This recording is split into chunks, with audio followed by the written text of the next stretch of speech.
to see you. Good afternoon.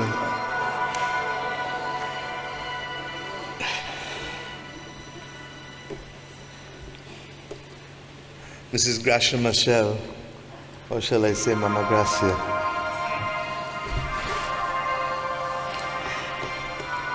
Premier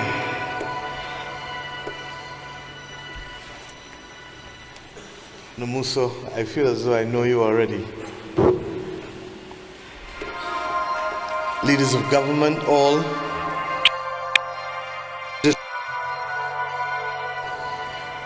Members of the Mandela family.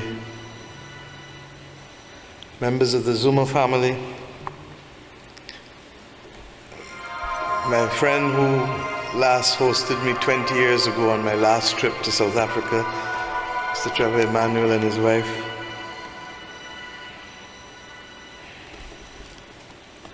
Can I just simply say Prof now? And of course, the other members of the Board of Trustees of the Nelson Mandela Foundation, and Salo, I can call you that in front of everyone now too. Some may say that it is because I haven't quite been able to get the... And if they say so, they're correct.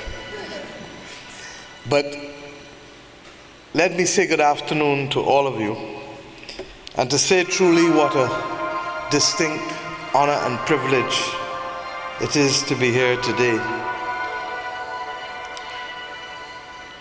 I want to salute our very own young Barbadian student, Oleta, who stood earlier, and her mother.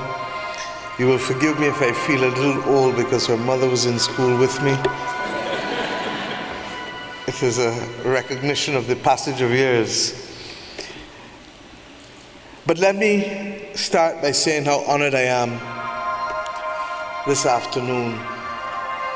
I truly consider this one of the privileges of my life.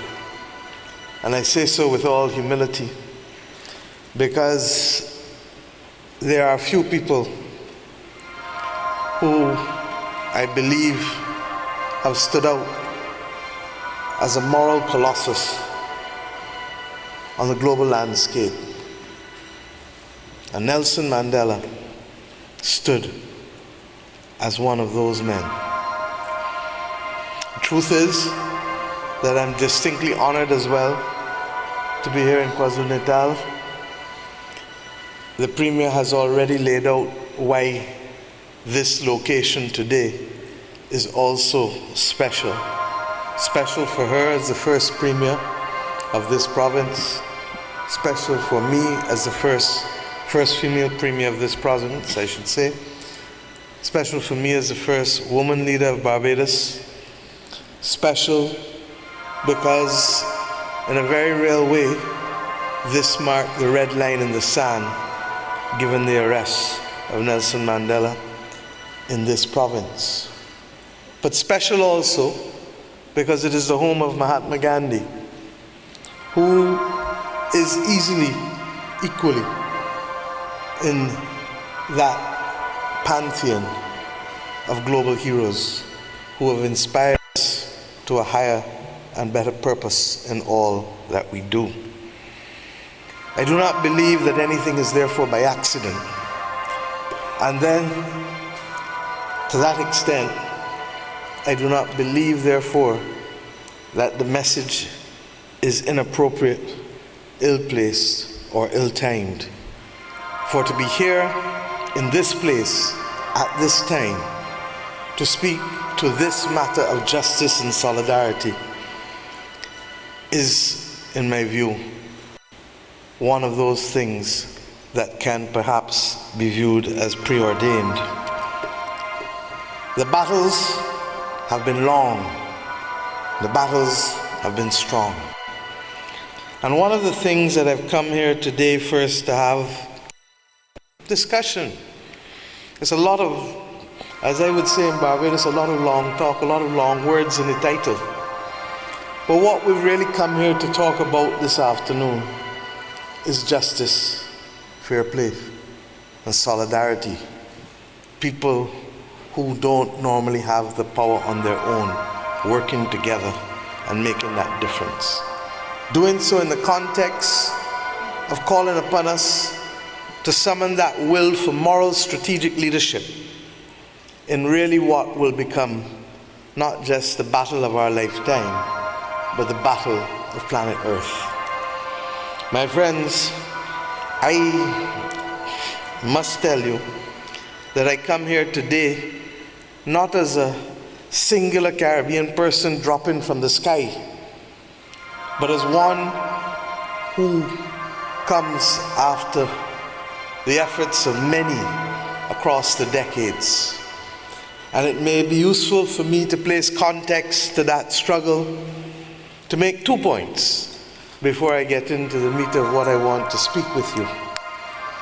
And that is to be able to contextualize that in my own country, from the father of democracy, Grantley Herbert Adams, in his early days, both as Premier of Barbados and then as Prime Minister of the West Indies Federation, and to those countries who took action in 1959, July, after the All Africa December 1958 Congress in Accra, Ghana, where Barbados, Jamaica, Grenada, and Dominica took action to ban South African goods in solidarity with the people of South Africa.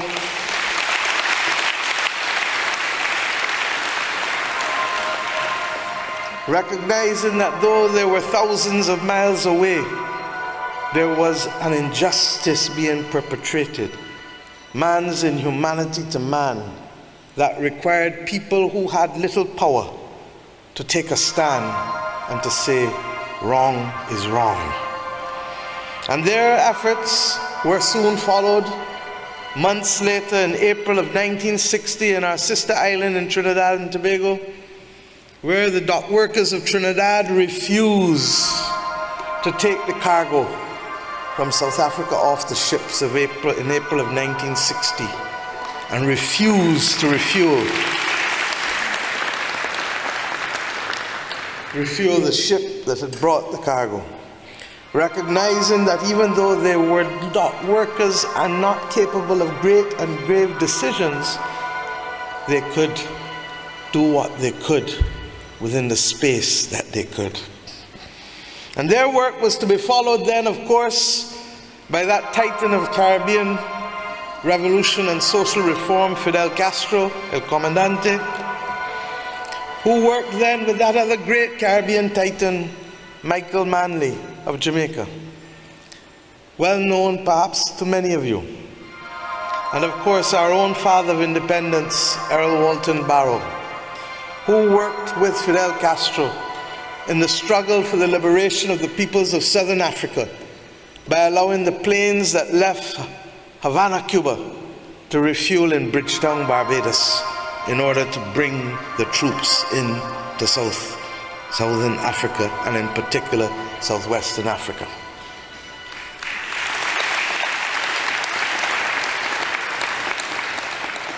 And then, of course, there was the decision of the Commonwealth heads of government. And I remember as a young law student in London, caught up in the fervor of the anti-apartheid movement, and caught up in the passion of wanting to see your own imagery on television, because in those days you just didn't. And when we saw the students of South Africa week after week rise up to take their future into their own hands, it placed the pressure on leaders like Margaret Thatcher and others, such that by the time the Commonwealth heads of government meeting went to Nassau, Bahamas, a determination was made to establish the Eminent Persons Group. And in that Eminent Persons Group,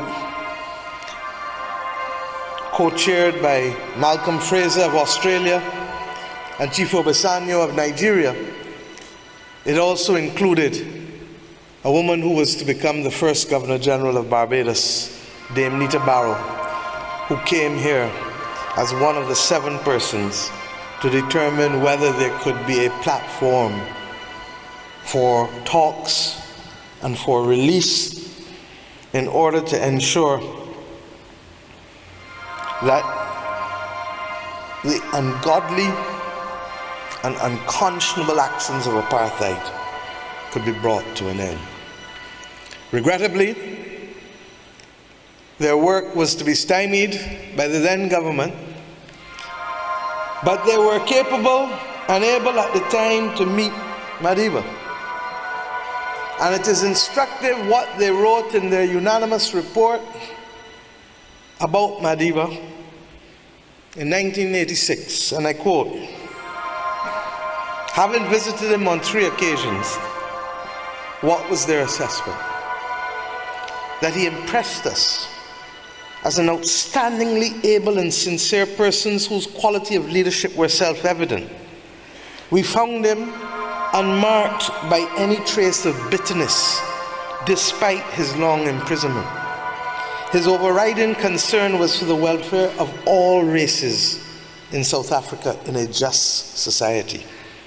He longed to be allowed to contribute to the process of reconciliation." This was not post-release. This was not on the eve of release. This was still deep in the bowels of his imprisonment. And you know, I've deliberately decided to take a segue this afternoon before addressing the fundamental issues, because it is important that we contextualize the struggle and the values for those who refuse to be reminded, or who fail to be reminded, or who are not reminded, may well believe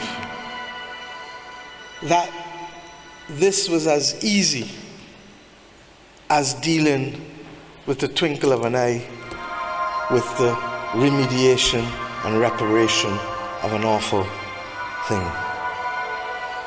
It hurt me to hear that there are some who believe that Madiba did not do enough, and perhaps worse for a few, that he might have been a sellout. All because what they believe, justifiably so, should be theirs today is not yet theirs.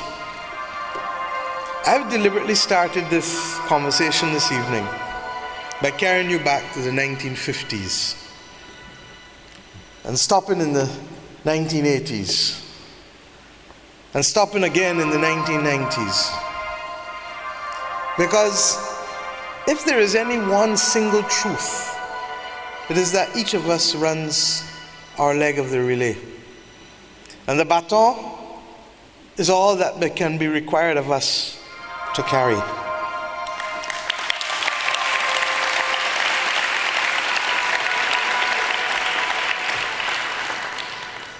And yesterday I had the distinct honor of going to the Foundation's headquarters in the Center of Memory, and of reading, and I feel so privileged to be given copies of the transcript in Madiba's own handwriting, and I shall treasure them as long as I have breath. But in reading his own assessment of where he was and what he believed had happened, in what was to become the beginning of chapter 1 of the presidential years, it was ironic that he started with the words, "Men and women all over the world, right down the centuries, come and go." Men and women all over the world, right down the centuries, come and go. What is more significant for me is that as he ended that first chapter,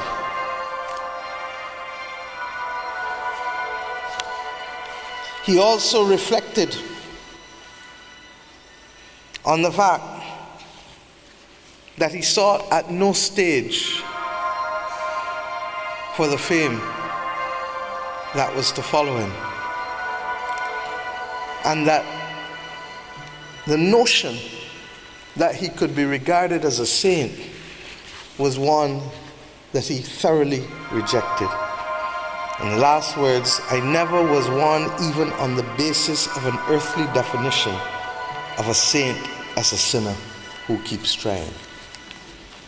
My friends, we need to pause sometimes and to remember context always.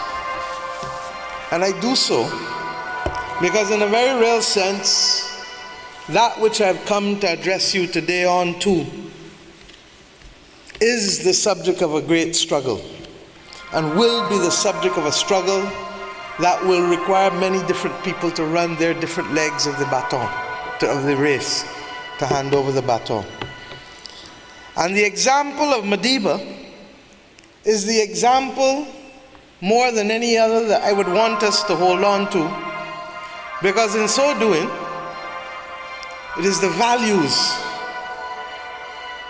that he exhibited, the moral example, the moral compass that he provides, that gives us both the strength and the capacity to run this race, which will be the greatest race that humanity will require of any generation. It stands out for me that at the very outset, courage was never lacking. It is a cause for which I am prepared to fight, but a cause for which I am prepared to die. How many of us can say that today? It was the moral fortitude of a man that determined that no type of offer with special conditionalities for early freedom would be acceptable, because what was required was justice. It is amazing that in the face of the gravest and greatest inhumanity, not just to himself, to his family, to his people, that the vengeance that would otherwise eat and force others into action was absent from his mind, body, and spirit. And as I just read to you from the evidence of the Eminent Persons Group, not conveniently so as an act of politics, but as an act of character, deep in the bosom of his imprisonment. And then there's the story that was told to me yesterday by Cello, as we looked at the photographs of what his cell contained. And I well recall my own visit to Robben Island 20 years ago. And all who, like me, have practiced a little criminal law in my career know that that is a common sight in colonial constructed prisons that had no sanitary facilities. And the humility of the man captured best in being able to ensure that when one of his own brothers was unable to take care of themselves in the most basic and human of ways, that Madiba performed the duties of cleaning for it. An example of servant leadership, if ever there is one.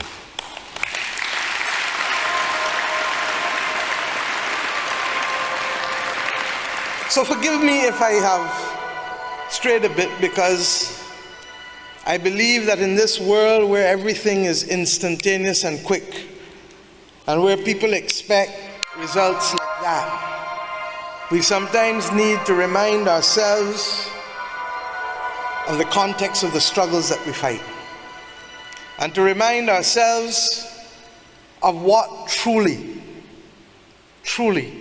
was at stake.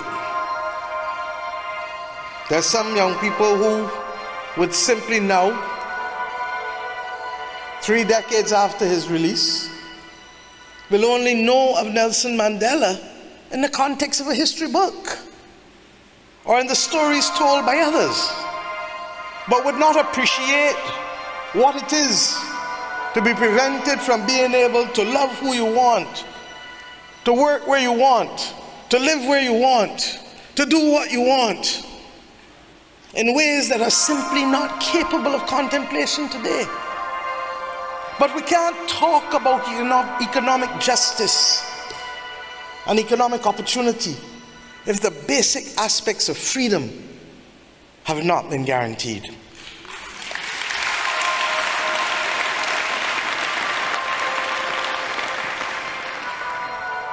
No one expects us to be stuck in a moment of time, but it is the understanding that he did what was his to do. It is now up to us to do what is ours to do.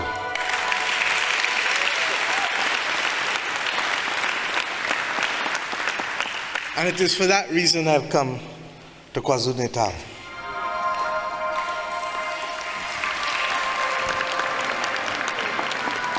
You know, we live in a world that is at a very strange moment in time. It has been described recently as a polycrisis, and it has been so described because as soon as you get accustomed to managing one crisis, you've been hit with another one and another one and another one. And that is what it has felt like in the last few years. This country already knows what it is to lose people to the ravages of a public health crisis as you did with HIV and AIDS for so long. Then to have to face, like the rest of us, the awful pandemic of COVID-19, taking away so many. All of us know people who have died in the last few years. None of us dreamt of a moment when our movement would be restricted such that we couldn't do the things that we wanted to do. And this was not being imposed on us by authoritarian governments. This was being imposed by public health specialists for the safety and survival of all of us. And as if that were not enough, because we were already fighting the climate crisis, we were still recovering from the financial crisis of 2008-9. As if all of that was not enough, then comes the awful scourge of the cancer of inflation, the cancer of the cost of living. And believe you me, it is a cancer, because you keep trying to run after it and run after it, but you can't catch up with it in that way. And we have now to come to understand that as much as we needed to mobilize to fight against vaccine inequity, that we were not a one-issue country or a one-issue people, that we literally had to fight these multiple crises, because as all of this is happening, people were still dying from the climate crisis. I don't talk about the climate change. Change happened a long time ago. Crisis is where we are, and crisis is what we have to fight. And today, I want us to recognize that what is required of us is going to have to allow us to, one, develop partnerships in places where we may never have dreamt of so doing before, and to be able to do things in new ways that we had never thought of doing, and that the actions required are not simply those of others, but of us, because it is the collective action that has led the world to be where it is today. There is no doubt that those primarily responsible for the increase in greenhouse gas emissions are the G20 countries for whom 80% of the responsibility is there. Within that context, the traditional colonial powers who benefited from the Industrial Revolution through our blood, our sweat, and our tears, have been the ones who have effectively put the world in this position of warming. Theirs is the stock of gases. But then there are those who continue today, for which there are many of us. No name, no blame, because it's all of us. And it is the combined effect of the stock primarily, but yes, the flow today that continues to cause the problems. I want us to reflect on the principles of justice and solidarity and on the moral compass that Madiba provided for us. To understand that what is required of us is to be able to deconstruct and to reconstruct much of what we do. We have come to a stage where the evidence of the science is palpable. I didn't know when I accepted to do this speech that you, the people of KwaZulu-Natal, would have, in this week of our Lord, this year, suffered additional damage. The second river breaking its banks in less than 6 months. The first one causing loss of life and damage, this one continuing the loss of damage. We speak in the shadow of Sharm el-Sheikh, a conference of the parties intended to see progress and action. Progress, I fear, not fast enough, but still yet there. But it is up to ordinary people to begin to place the pressure and to begin to participate in the advocacy that is going to make the difference. And why?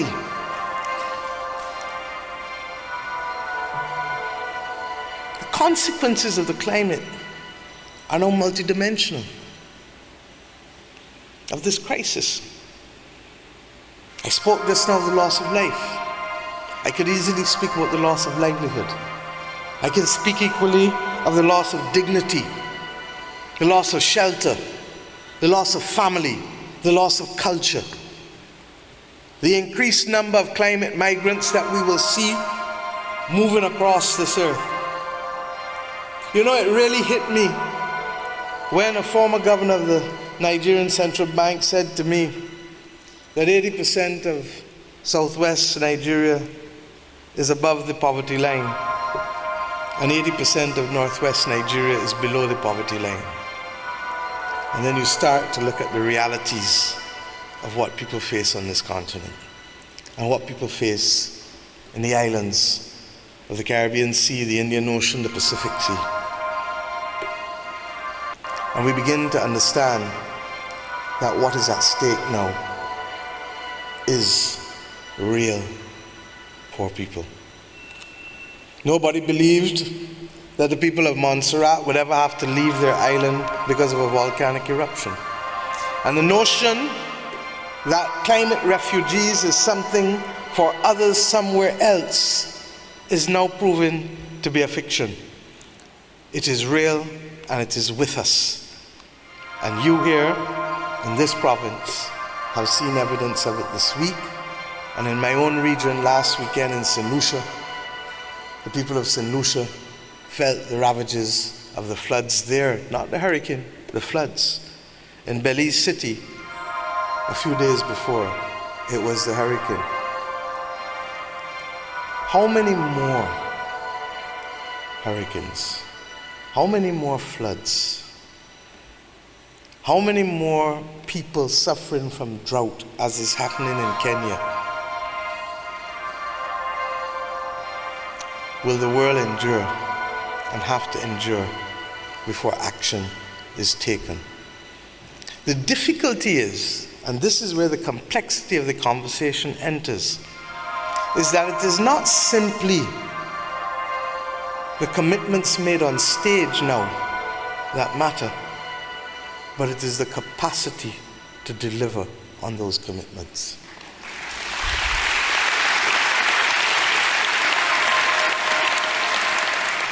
In my own country, we have recognized that we needed to do our part.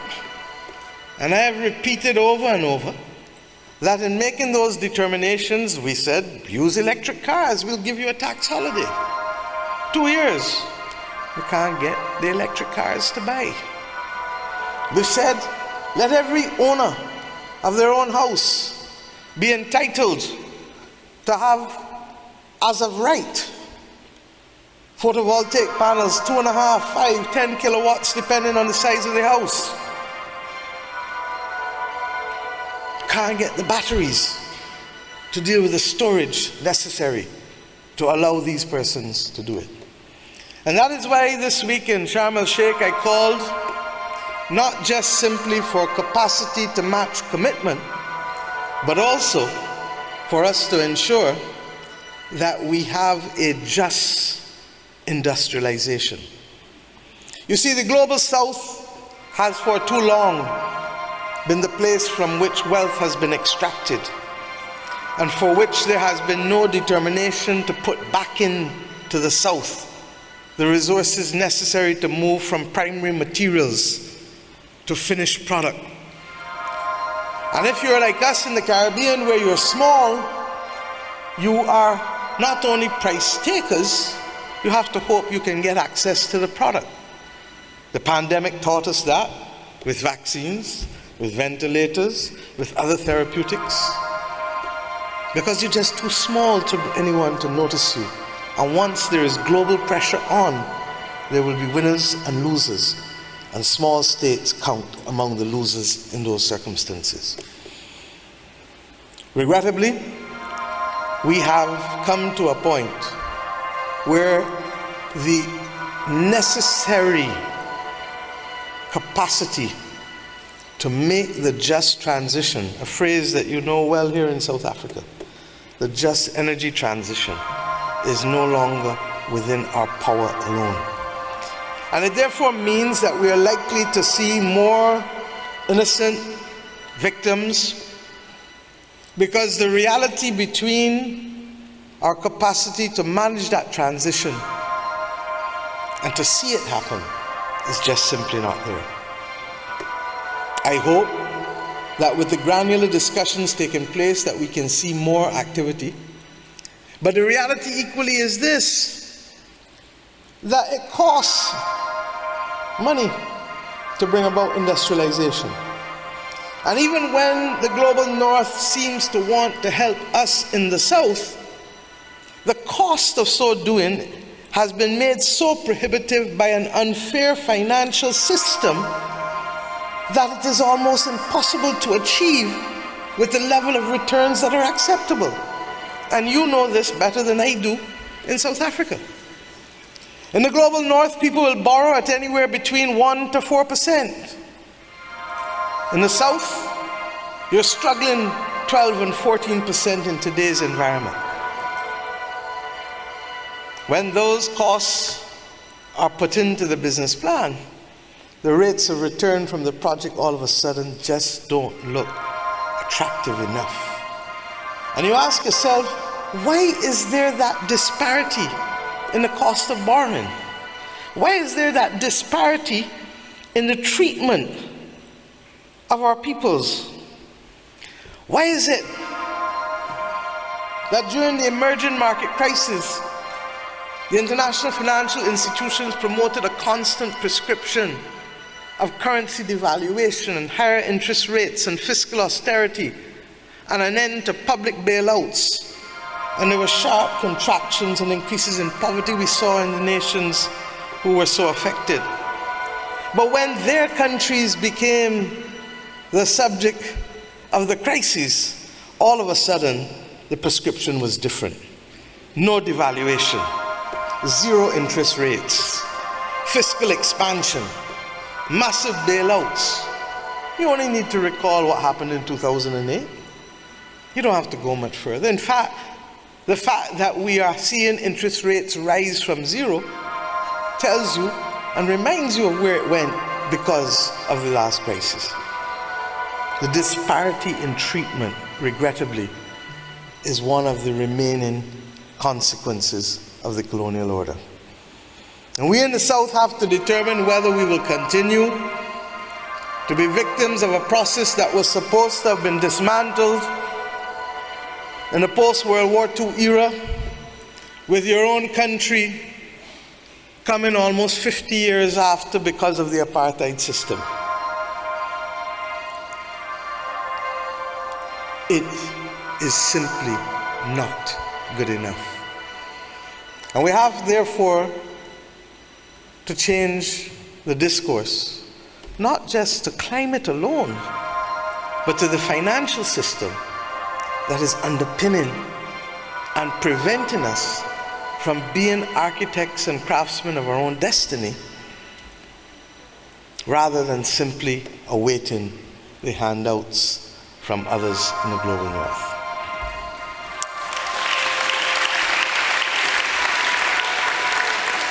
You know, I would much rather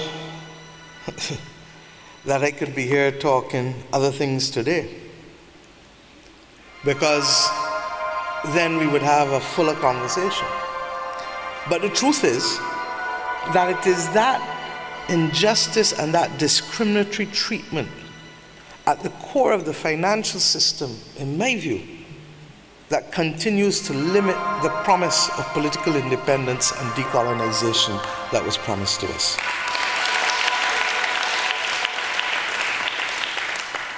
Those who expect more of Madiba expect more because their own personal, financial, and economic circumstances have not moved with the pace that they might otherwise have accepted or expected.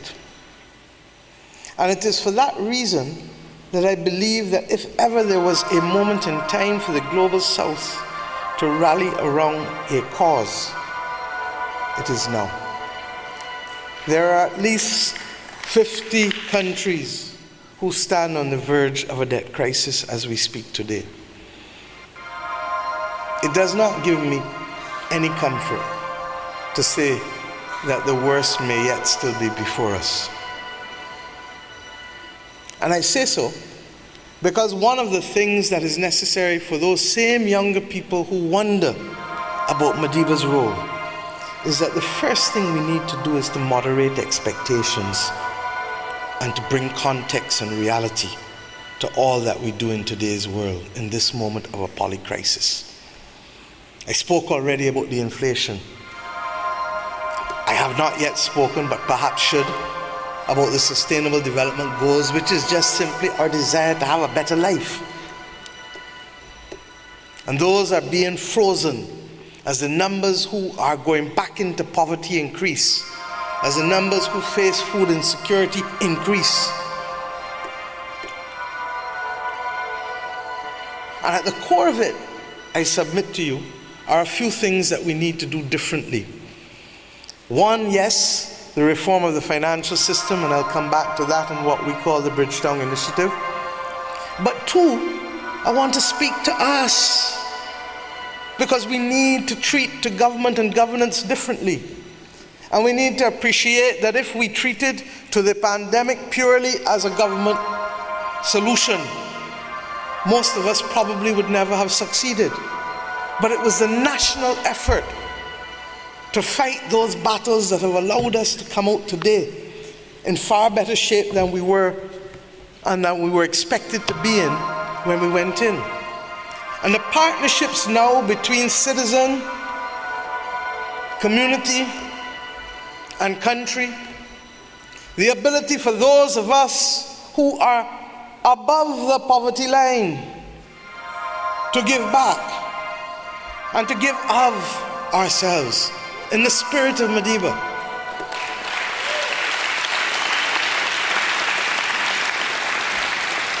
To recognize that it is not to government alone that this charge must fall, and that our ability to help people through the cost of living crisis is within our capacity, in a way that the climate crisis is not immediately within our capacity. But we need to be strong to fight the climate crisis. And if we don't fight the cost of living crisis as we fought the pandemic, we will be that much weaker in being able to emerge successful and resilient from the climate crisis. I ask us to ponder on these things because too often in today's world there is the determination that let us look to someone else and look at someone else for the solution, when in truth and in fact our capacity and capability of working together can make the difference between whether someone sleeps easy at night, whether someone eats during the day, whether someone has access to shelter. And I do hope that when combined, yes, with the monetary measures that must be put in place, quantitative tightening, increasing interest rates, suppressing demand, bringing about hardship in order to be able to make the patient better. Where I come from, I don't know whether you had a cough medicine here called Buckley's, but we had one in Barbados called Buckley's. It tastes bad, but it works. And that was what your parents would tell you every day. It tastes bad, but it works. And regrettably, to control the cancer of cost of living, it is going to require some suppression of what we do in order to tame the prices back down so that your salaries don't evaporate in the air. But these conversations cannot be captured in 60-second sound bites or 4-inch columns. And therefore, we inhibit ourselves from being able to be successful in solving these problems because we don't have the difficult conversations with each other globally anymore, because we are into a world of narrowcasting, we're into a world of social media, we are into a world where we do our own thing in our own way when we want, without reference to whether that will allow us to sustain the journey. Could you imagine if that was the approach of Madiba, where you would be standing in South Africa today? Could you imagine if that were the approach of those others who fought, like Walter Sisulu and Oliver Tambo and all of the others? Where would you be today? But even when we get rid of that cost of living issue, the other reason why we need to reform the financial system is because we actually do need money to invest in human development. We're not a one crisis or a one issue person. Even if we think we're only doing it for climate, the reality is, as I said in Sharm el-Sheikh this week, we cannot depend on the financing of education and healthcare with 7-year money and 10-year money anymore, because it simply will not allow us to provide the best possible education to our children, who, quite frankly, deserve it. And if there was anything that I could wish for globally, it would be a global minimum floor for the provision of education and health care to all citizens under the age of 18 years old.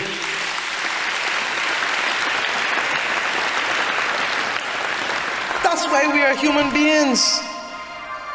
We don't come on this earth just to individually prosper and see others suffer. And you here know it more than most because of your struggles. And if we can therefore ensure that if we can borrow at reasonable rates of interest, the savings in the interest will finance many of the social programs that now go lacking in our societies because of an unfair financial system. I'm not talking about yesterday, when the debt crisis has gotten worse.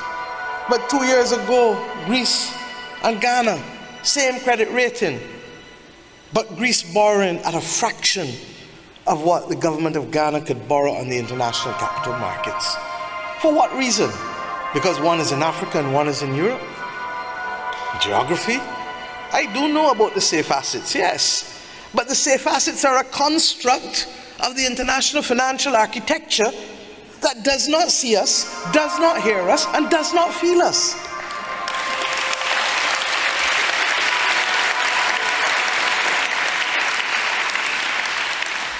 And that is why we have asked more and over that if you can, one, meet the immediate needs of the crisis by providing liquidity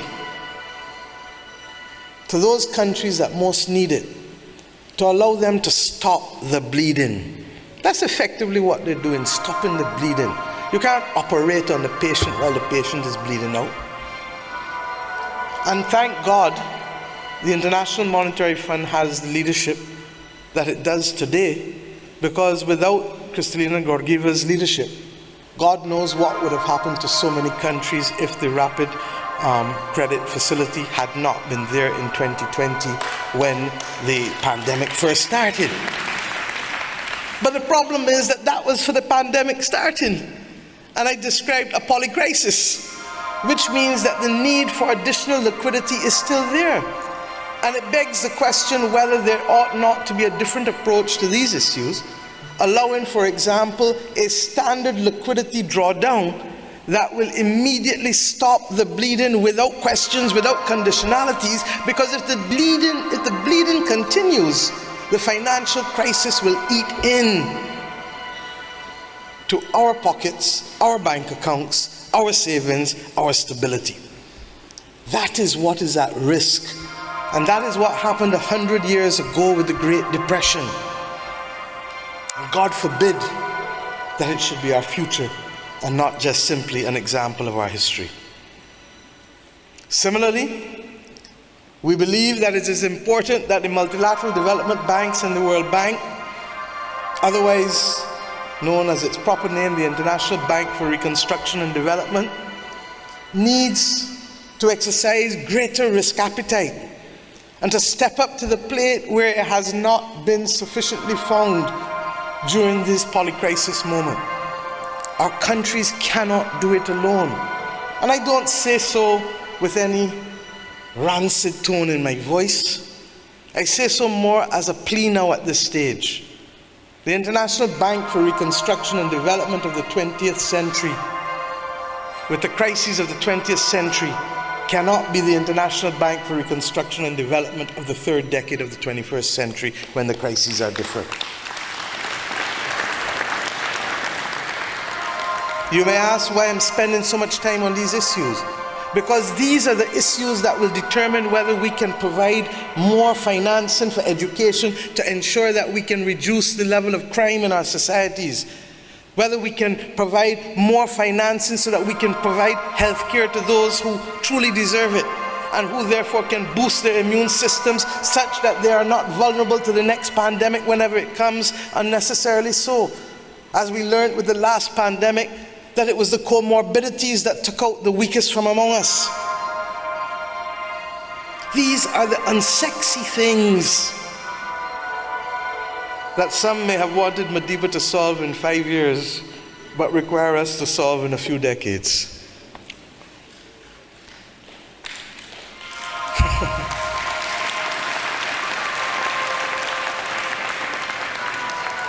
And then there's the other unsexy issue of special drawing rights. Because when we ask the multilateral development banks to expand their lending to us at concessional rates, we realize that yes, they can, as the capital adequacy framework recommends from the G20 countries, they can sweat their balance sheets a little more. But in addition to that, they probably will need the benefit of the special drawing rights to be able to expand their lending significantly as well. And as they do that, we ask them to remember that 70% of the world's poor do not live actually in low-income countries. They don't live in poor countries. 70% of the world's poor live in middle-income countries. And when you exclude middle-income countries from being able to borrow, you are effectively condemning the poor in middle-income countries to remaining in poverty for the rest of their lives and to cementing intergenerational poverty. That is what we fight for. The notion that Barbados, Bahamas, and the Maldives cannot borrow as of right from the World Bank in today's world in a climate crisis is so preposterous that it tells us that we need to reset and recalibrate urgently if we are to prepare for fighting these battles. My friends, you know, those last two things or three things that I spoke about are part of the Bridgetown Initiative. I tried to break them down into simple terms because it is important that the energy comes from you as well to be able to say that this is a battle that must be won. Apartheid remained when it was the province of those in diplomatic arena and politically charged rooms, cloistered, even the UN.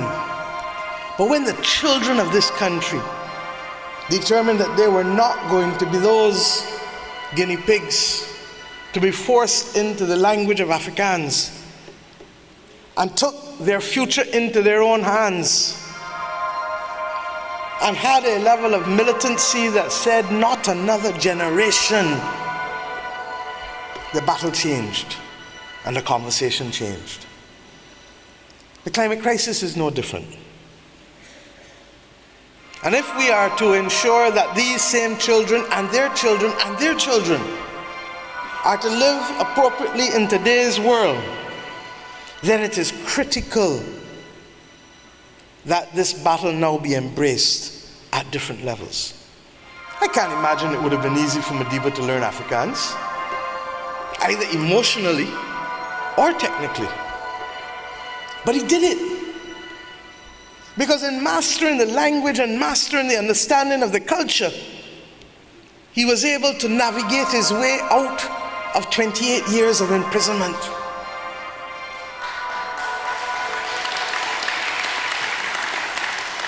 I can't imagine that it is sexy for me to talk about financial reform on a Saturday afternoon in Durban when I should perhaps be out there next to the beach like the rest of the people I saw out there enjoying themselves.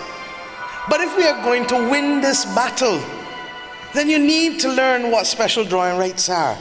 And you need to understand why it is that people in the South borrowing at rates of interest that are much, much higher than the people in the North. And you need to understand why the policy prescriptions for countries in the North, when they face financial crises, are different from the countries in the South. And you need to ask yourselves, what is the common thread? Especially at a time when many refuse, even in the North, to acknowledge the reality of the climate crisis. It is frightening, to say the least. And that is why, even in the Bridgetown Initiative, when we talk about mitigation, we understand that as a small country, we don't have a lot of space in the Caribbean or in Barbados or in the wider Caribbean to mitigate. You have considerably more here in South Africa, in the continent of Africa. But our belief is that mitigation, wherever it takes place on this earth, is necessary. And that mitigation, yes, can be driven by the private sector, and yes, mitigation will more attract the language of capitalists who see returns, and there's nothing wrong with that. And we must encourage mitigation. But what we say is that the mitigation ought to be something where we create a special climate mitigation trust, invest it with $5 trillion coming out once again of the SDRs, but allowing projects to bid from wherever they are on this earth, from here in KwaZulu-Natal to wherever else, to be able to help bring down the changes and the impact of the greenhouse gases. because mitigation is valid and relevant wherever it takes place on the earth. And therefore, there should be no geographical limitations to where mitigation can take place. Now, we can't be fairer than that, because we're not asking purely that the money come to us for mitigation. We're saying do it wherever. But what must happen is that you must do it. And regrettably, what we are still getting is the standoff. And the standoff comes because mankind is so consumed with the geopolitics of today's world that we are forgetting the reality of the planet on which we live. And it is sad, because at the end of the day, time waits on no one, and the climate equally is not waiting on anyone to minimize its impact on our living and our way of life. The reality also is that justice demands that someone pay, particularly when countries who have no capacity to pay, no fiscal space, no balance sheet, cannot do so. And that is the big debate that now stands before us. Earlier this week, you may have heard me say that it is a major achievement that loss and damage has gotten finally on the agenda for conversation. Not that we've resolved it, not that we've settled the mechanism for it, but it is at least on the agenda.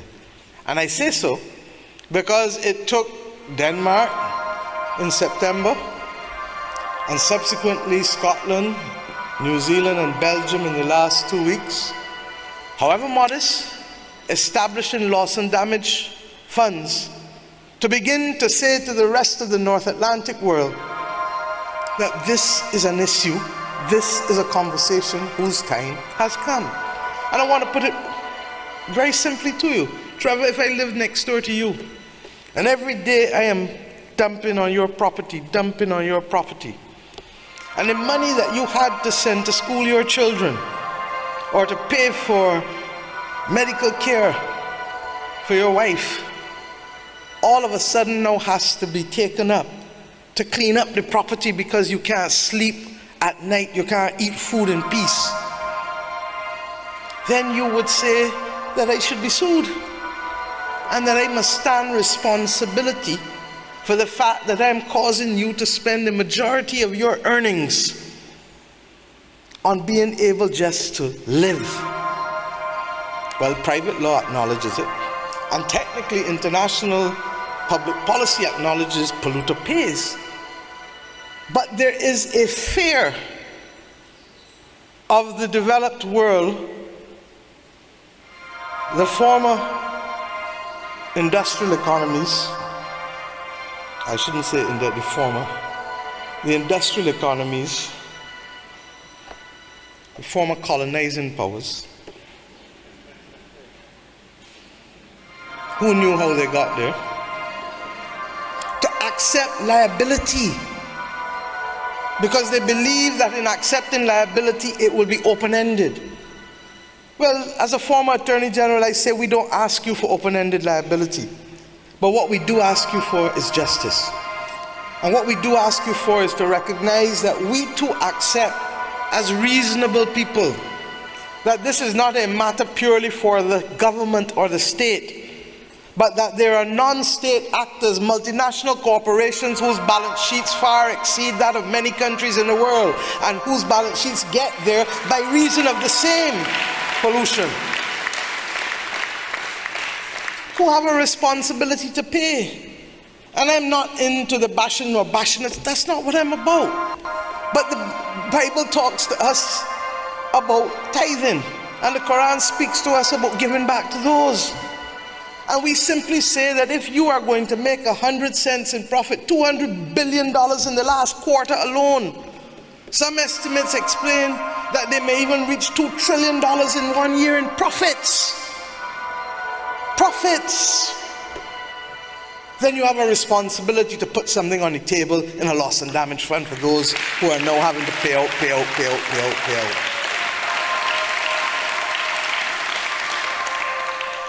And the oil and gas companies are not there by themselves. because those who stand behind them will be the banking and the financial industry and financial sector and the insurance companies, who equally profit in the same way. Now, I'm using this as an example, as I've said over and over, because the world is reaching a point where global public goods is going to become the most important conversation, even as we fight this climate crisis. That is what the polycrisis moment has taught us. The pandemic.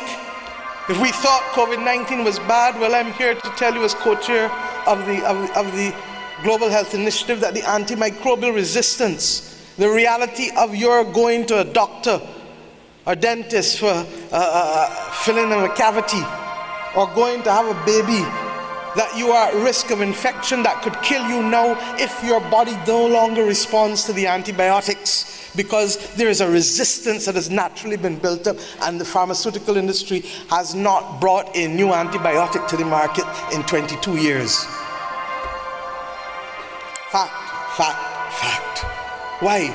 Because the economics of antibiotics don't compare to the economics of pharmaceuticals that treat heart condition or diabetes, because you need those for life and you only need the antibiotics for a course. The economics just don't work. These are the realities and the global commons that we need in order to sustain life and livelihood and quality of life for our people will require a different approach.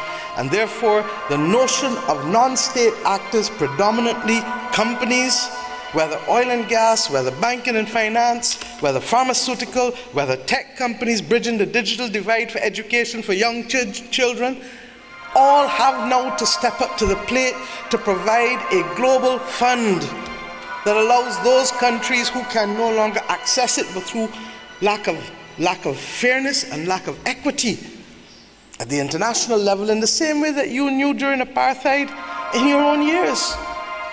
It is regrettably a deeply colonial, segmented system.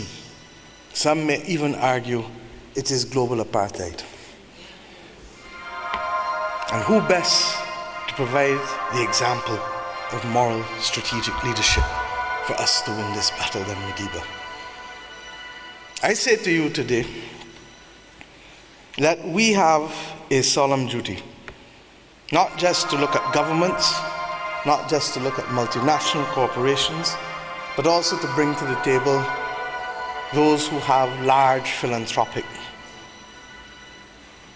foundations, and for whom there ought now to be some form of global compact that allows them also.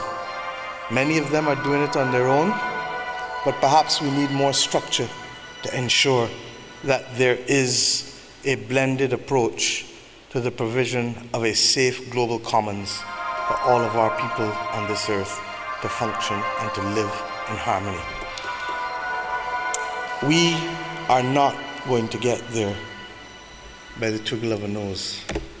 We're not going to get there in a beam me up Scotty moment, as I love to say.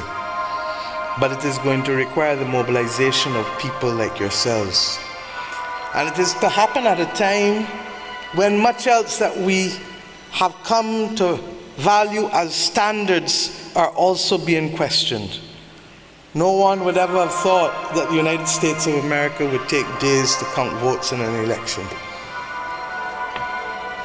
No one would ever have thought that the United Kingdom would have had 3 prime ministers in less than 3 months. And regrettably, none of us would have ever dreamt to see war in Europe after World War II again, so soon and so tragically. Mind you, it is almost as if they've forgotten that war existed in Africa and in the Middle East for decades. The world that we have come to know has changed upon us. And we will either decide, as people of the South, to be firm craftsmen of our fate and shapers of our destiny, or we will continue to be the victims as we have been for centuries. I would much rather have come here this afternoon to speak in the tone and with the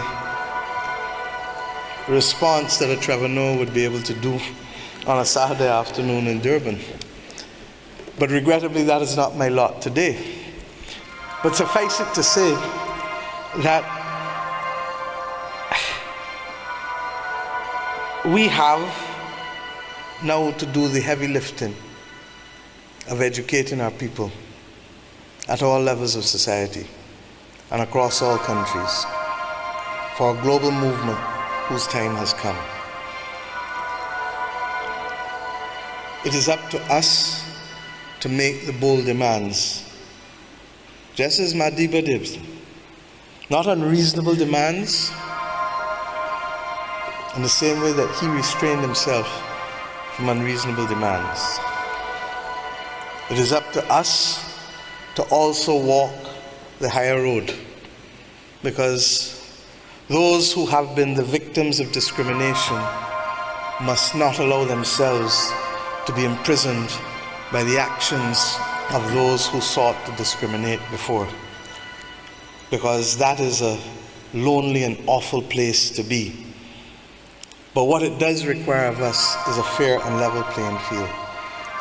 And whether it is the reform of the financial system, whether it is the call for just industrialization of the South to position us to benefit as we transition how we live and what we want to hold on to in this climate crisis, whether it is the practicality of the moment.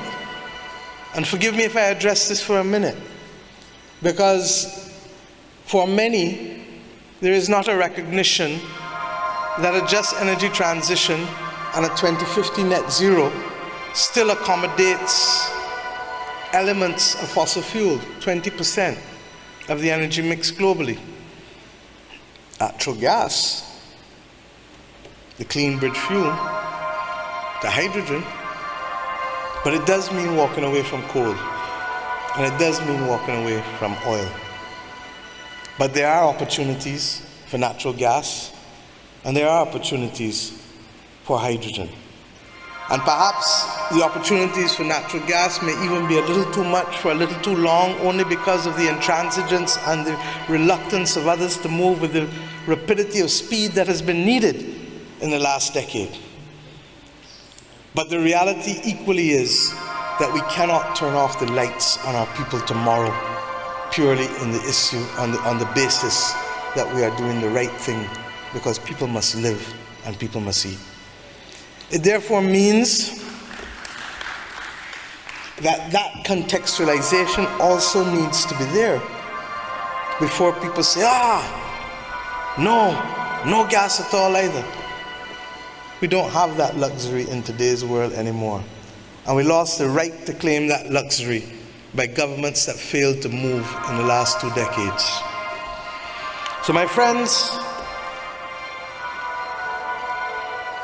how do we redefine the spirit of Madiba? How do we redefine in my own country what we have come to call sharing the burden but sharing the bounty? That we must all come together to fight the cause and share the burden, but remember that when the bounty is to be shared, that it is all who must share in it. That the patrimony that is ours through the sea, through the wind, through the sun, has been left to us not for a few, but for all. How do we create the intergenerational responsibilities that allow us to know that it is not one generation or one man or one group of people to run the race and to leave it as if that is the end of the race? I'm reminded of the words of the Talmud, which says, we are not expected to complete the task, but neither are we at liberty to resile from it. Ours is now the moment for the construction of a new global deal and a new social compact, as Antonio Guterres said to you when he addressed you on the 18th lecture in 2020. But for it to be real, it requires the energy and the activism that Barack Obama spoke of in his lecture in the 16th. And for it to be real, it requires the example, not just of Madiba, but of the people of South Africa, who rose after decades of oppression, and who understood that they were fighting for their culture, for their land, for their people, and who understood that if they allowed themselves to be dominated by a new and foreign culture, that what would be left of them would be so little, and that it might take centuries to recreate. Today, it is up to us to recognize simply that if we don't move now, that what will be left of our planet will be inhabitable, not for us. The majority of us will make it. Regrettably, some will go. But it is your children and your children's children who will now have to find, in many places, new places to live. I hope and pray that we will take the example of Madiba and the people of South Africa in understanding what is required to win mighty battles that are necessary for good harmony with the planet and with people. And in spite of all of the odds showed to them, and all of the odds showed now to us, we can do it simply if we try. The words of Black Stalin, a Trinidadian Calypsonian. But ironically, I want to leave you with another phrase, because something tells me that the spirit of the world has been awakened and that everything will be all right. Thank you.